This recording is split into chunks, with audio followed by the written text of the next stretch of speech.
Assalamualaikum warahmatullahi wabarakatuh. Oke, Mimin lanjutkan ceritanya, tapi seperti biasa bantu dulu tekan tombol like dan berkomentar. Terima kasih Tuan dan Nona. Lanjut. Jumat, tanggal 23 Februari tahun 2024, memikirkannya siang dan malam. Bab 7471 sampai bab 7475. Saat sinar matahari keemasan mekar dari cakrawala timur di pagi hari, pesawat Ye Chen mendarat di Bandara Jinling menghadap terbitnya matahari. Saat ini, dia tidak tahu bahwa Steve Rothschild, yang berada jauh di Amerika, tidak sabar untuk mengunjunginya di Tiongkok. Begitu pesawat mendarat, Ye Chen tidak sabar untuk menelepon Lin Waner. Panggilan tersambung, dan suara lembut kekanak-kanakan Lin Waner terdengar. "Tuan, mengapa Anda menelepon keluarga budak sepagi ini?" Ye Chen tersenyum dan berkata, "Nona Lin, saya baru saja mendarat di Jinling. Saya ingin tahu apakah itu benar nyaman bagimu sekarang. Jika demikian, aku akan pergi ke Zijin sampai jumpa di villa." Lin Waner tersenyum tajam dan berkata, "Keluarga budak telah menyiapkan minuman dan akan merebus air untuk membuat teh. Jika yang muda Tuan tidak keberatan, dia hanya datang untuk makan bersama keluarga budak." Ye Chen berkata sambil tersenyum, "Tunggu sebentar, saya akan mengambil waktu setengah jam." Di hanggar, Hong Wu telah menyiapkan kendaraan dan sedang menunggu Ye Chen melangkah maju untuk menyapa dengan hormat setelah turun dari pesawat. "Tuan Ye." Ye Chen mengangguk dan berkata kepada Hong Wu, "Hong Wu, terima kasih telah membawa saya ke Gunung Zijin." Hong Wu mengangguk dengan hormat, membuka pintu belakang dan berkata, "Baiklah Tuan Ye, silakan masuk ke dalam mobil." Ye Chen masuk ke dalam mobil, dan Hong Wu mengantar mereka berdua keluar dari bandara dan menuju ke kota. Di dalam mobil, Ye Chen bertanya kepadanya, "Apakah semuanya baik-baik saja di Camp Elises akhir-akhir ini?" Hong Wu berkata dengan hormat, "Kembali ke Master Ye, semuanya sangat baik di Camp Elises. Pelatihan seni bela diri semua orang berjalan dengan tertib cara. Kami juga telah merawat nenekmu dengan baik, dan Jinling tidak memperhatikan sesuatu yang aneh akhir-akhir ini." "Oke." Ye Chen mengangguk sedikit dan bertanya lagi, "Bagaimana kemajuan seni bela dirimu?" "Ya, lumayan." Hong Wu menertawakan dirinya sendiri dan berkata, "Tuan Chen dan saya tampaknya tidak memiliki banyak bakat dalam seni bela diri. Meskipun kami telah membuat beberapa kemajuan, kami masih jauh di belakang yang lain. Beberapa hari yang lalu, Anda meminta Tuan Chen untuk pergi ke Yan'an. Jing mengambil alih pekerjaan butler Tang. Dia belum bisa kembali selama periode ini. Diperkirakan dalam beberapa hari, saya akan mampu mengungguli dia dalam seni bela diri." Ye Chen tersenyum dan berkata, "Jangan terlalu tidak sabar dalam pelatihan seni bela diri. Banyak orang Anda semua telah berlatih keras selama beberapa tahun sebelum Anda benar-benar memasuki Tao. Anda baru saja mulai, jadi wajar jika kemajuanmu menjadi lebih lambat." Hong Wu berkata sambil tersenyum, "Tuan Ye, saya juga sudah menemukan jawabannya. Saya agak tua dan sudah terlambat untuk bergabung dengan profesi ini. Tidak realistis untuk mengharapkan prestasi yang terlalu tinggi. Pokoknya sekarang kita punya kesempatan seperti itu, kita akan belajar dan berlatih bersamanya. Tentu saja, semua orang akan senang jika kita bisa mempraktikkannya. Jika kita tidak bisa mempraktikkannya, kita akan menganggapnya sebagai penguatan kita tubuh. Ye Chen mengangguk dan berkata setuju. Lebih baik jika kamu memiliki mentalitas seperti itu. Saat dia mengatakan ini, Ye Chen memikirkan sesuatu dan tiba-tiba bertanya kepadanya, ngomong-ngomong, Hong Wu, apakah ada berita tentang Butler Tang dari Lao Chen baru-baru ini? Hong Wu segera menggelengkan kepalanya, berkata, kembali ke Tuan Ye. Setelah Anda meminta saya untuk menggantikan Tuan Chen dan melayani sebagai agen keluarga Ye di Jinling dan bahkan seluruh provinsi, saya sering berkomunikasi secara pribadi dengan agen keluarga Ye di tempat lain, dan mereka sering mendiskusikan Butler Tang. Tidak ada yang tahu berita tentang Butler Tang. Ye Chen mengangguk sedikit dan menghela nafas sedikit. Sepertinya dia tidak akan muncul lagi untuk sementara waktu. Hong Wu bertanya dengan rasa ingin tahu, Tuan Ye, Butler Tang kemana dia pergi? Bukankah dia selalu setia kepada keluarga Ye? Mengapa dia tiba-tiba pergi tanpa pamit? Ye Chen berkata, saya tidak mengetahui hal ini dengan baik. Tetapi berdasarkan pemahaman saya tentang dia, saya yakin dia bukanlah orang jahat. Apalagi orang jahat, dia tidak akan menyakiti saya atau keluarga Ye. Pasti ada alasan mengapa dia tiba-tiba pergi tanpa berkata apa-apa. Selamat tinggal. Jika waktunya tepat di masa depan, kami mungkin masih menerima kabar darinya. Saat dia mengatakan itu, pertanyaan itu muncul lagi di benak Ye Chen. Dulu, dia merasa Tang Sihai bekerja untuk ayahnya. Namun, Tang Sihai pergi tanpa pamit, dan kemungkinan besar dia meninggalkan album fotonya. Ini mungkin berarti Tang Sihai memiliki loyalis lain di belakangnya.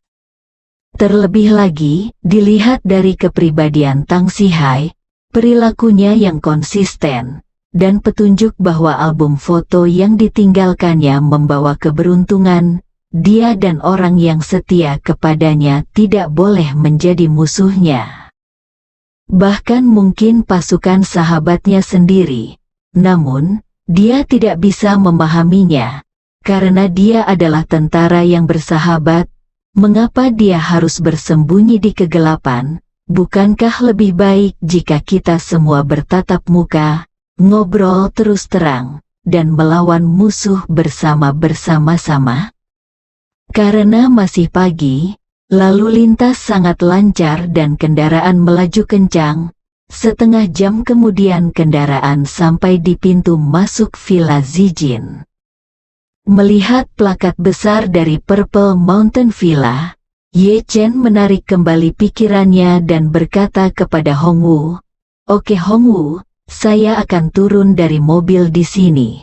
Silakan lakukan pekerjaan Anda." Hong Wu berkata dengan hormat, "Oke, Tuan Ye." Sambil berkata begitu, dia memarkir mobilnya di luar gerbang Villa Zijin. Pada saat ini, pintu Villa Zijin terbuka, dan Qiu Yingsan, istrinya, dan Lao Zhang keluar bersama-sama. Mereka bertiga berjalan dengan mantap menuruni tangga dengan cepat. Sebelum Ye Chen keluar dari mobil, dia bertanya kepada Hong Wu, "Hong Wu, apa yang sedang sibuk dengan Zhang Ermao akhir-akhir ini?" Hong Wu berkata dengan tergesa-gesa, "Tuan Ye, Ermao bertanggung jawab atas bisnis saya sebelumnya baru-baru ini. Anak laki-laki tua ini adalah melakukan pekerjaan dengan baik, ya, setidaknya lebih baik dari saya, dan peningkatan kinerja serta pendapatan cukup jelas." Ye Chen mengangguk dan bertanya, "Berapa banyak yang dapat Anda hasilkan dari bisnis Anda dalam setahun?" Hong Wu berpikir sejenak sambil berkata, "Dulu, sepanjang tahun." Kecuali untuk konsumsi manusia, pakan kuda dan segala macam pengelolaan, saya hanya bisa mendapat lebih dari 100 juta, tapi sekarang saya mendapat perawatan lebih. Nona Song selalu merawatnya dengan baik saya. Grand Group juga memiliki banyak bisnis yang tidak cocok untuk saya majukan. Ditambah lagi pendapatan bulanan beberapa bisnis keluarga Sang Ye saat ini hampir 50 hingga 60 juta. Dihitung dalam setahun, diperkirakan sekitar 700 juta. Ye Chen mengangguk dan berkata, terakhir kali saya mengalahkan Chang Sengbo itu dengan tipis. Zhang Ermao penghargaannya luar biasa. Saya berjanji kepadanya kemakmuran dan kekayaan seumur hidup. Namun, Zhang Ermao memiliki potensi besar dan tidak cocok untuk diberikan dia sejumlah uang. Anda memberinya 30% dari pendapatan bisnis Zhang Ermao. Dia akan bekerja lebih keras jika dia bisa, Bung. Saya akan mengisi kembali 30% itu untuk Anda ketika saatnya tiba. Hong Wu berkata dengan tergesa-gesa, Tuan Ye, kamu dan aku masih tahu betul apa yang harus dilakukan. Kamu menyelamatkan hidupku, Hong Wu, dan aku mengandalkanmu untuk berada di tempatku hari ini. Bagaimana aku bisa meminta sejumlah kecil uang darimu untuk dukunganmu? Ye Chen melambaikan tangannya dan berkata, satu kode sama. Saya tidak dapat menggunakan uang Anda untuk melakukan kebaikan saya. Ini masalah prinsip. Setelah itu, ketika dia melihat Qiu Yingsan dan yang lainnya menunggu dengan hormat di luar mobil, dia berkata kepada Hong Wu, masalah ini sudah diselesaikan, tidak perlu bicara lebih banyak. Melihat desakan Ye Chen, Hong Wu tidak punya pilihan selain mengangguk dan setuju. Lalu segera keluar dari mobil, berjalan berkeliling ke kanan dan membukakan pintu untuk Ye Chen. Ye Chen keluar dari mobil, dan Qiu Yingsan serta 3 lainnya berkata dengan hormat, halo, Tuan Ye. Ye Chen mengangguk sedikit dan berkata, saya di sini untuk menemui Anda, Nona. Lao Zhang berkata dengan tergesa-gesa, Tuan Ye, Nona secara khusus meminta saya untuk melakukannya. Budak itu ada di sini untuk menjemputmu. Dia sudah menunggumu di halaman di lantai paling atas. Oke. Ye Chen tersenyum dan berkata kepada Hong Wu, oke, Hong Wu, kamu kembali. Ingat apa yang aku katakan, hari ini jatuhkan saja. Hong Wu berkata dengan hormat, jangan khawatir, Tuan Ye, saya akan melakukan semuanya hari ini. Ye Chen mengangguk sedikit, mengucapkan selamat tinggal padanya, dan berjalan ke Villa Ungu bersama Qiu Yingsan, Lao Zhang, dan lainnya. Sesampainya di tangga batu menuju halaman atas, Ye Chen berkata kepada mereka bertiga, kalian bertiga, pergi dan kerjakan pekerjaanmu, aku bisa naik sendiri. Qiu Yingsan bertanya dengan hormat, Tuan Ye, apakah Anda ingin tinggal untuk makan siang? Saya dapat meminta seseorang untuk menyiapkannya terlebih dahulu. Ye Chen masih berpikir untuk bertemu neneknya setelah bertemu Lin Waner, dan dia harus kembali ke rumah Tang Chen Yipin hari ini. Jadi lalu dia berkata sambil tersenyum, ada yang harus kulakukan di siang hari, jadi aku tidak akan makan di sini. Qiu Yingsan mengangguk dan melihat Ye Chen pergi ke halaman lain.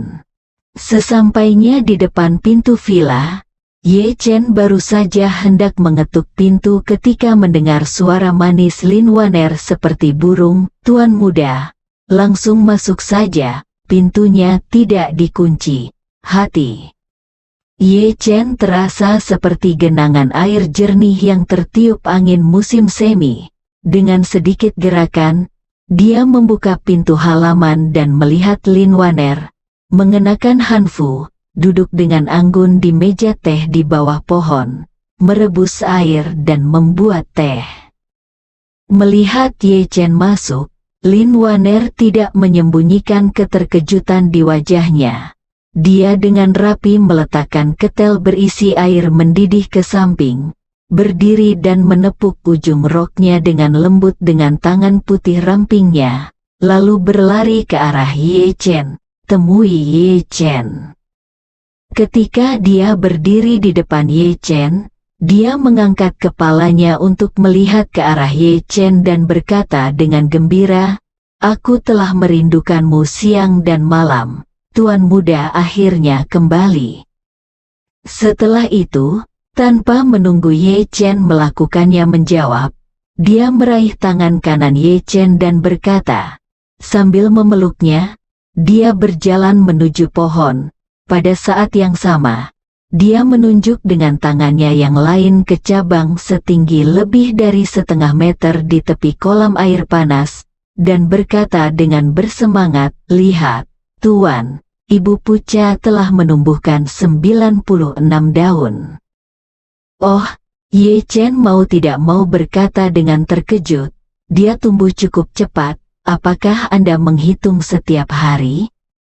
"Ya," Lin Waner berkata dengan gembira.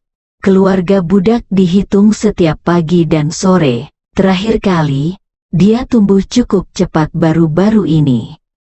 Saat dia mengatakan itu, dia bertanya pada Ye Chen, "Tuan, apakah Anda ingin mencoba teh yang dibuat dari ibu teh puer? Jika Anda ingin mencobanya, saya bisa memetik beberapa daun muda. Buatkan teh untuk Tuan muda." Ye Chen tersenyum dan berkata, "Petik semua daun mudanya dan itu akan terjadi mungkin cukup untuk membuat cangkir, lupakan saja. Biarkan dia tumbuh panjang dulu." Lin Waner berkata sambil tersenyum, "Karena Tuan muda berkata demikian, saya tidak akan mengambilnya untuk saat ini." Ye Chen menggoda, "Saya pikir Anda bersikap sopan kepada saya lagi, kan?" "Tidak mungkin," Lin Waner berkata dengan malu-malu, "keluarga budak sudah mengatakan itu. Selama Tuan muda membuka mulutnya, keluarga budak akan menyerahkan apapun."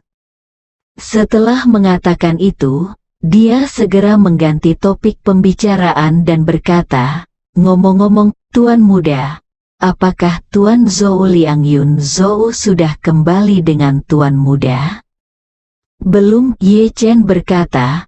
"Paman Zhou harus menunggu selama 2 hari untuk pergi ke Eropa Utara bersama Ratu Helena dari Eropa Utara terlebih dahulu, dan kemudian kembali ke Tiongkok."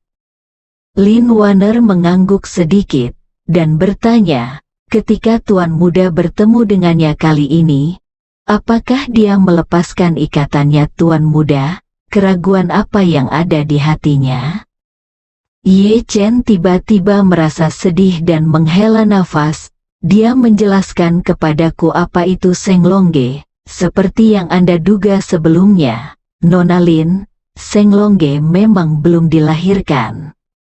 Lin Waner adalah terkejut, bertanya, "Lalu bagaimana Senglongge diciptakan?" Ye Chen menundukkan kepalanya dan bergumam, "Senglongge adalah ketika seseorang mengupas dragonite miliknya dan kemudian memberikannya kepada dragonite lain. Teman-teman, yang terakhir diberkati oleh 2 naga. Mereka adalah Senglong." Bersambung.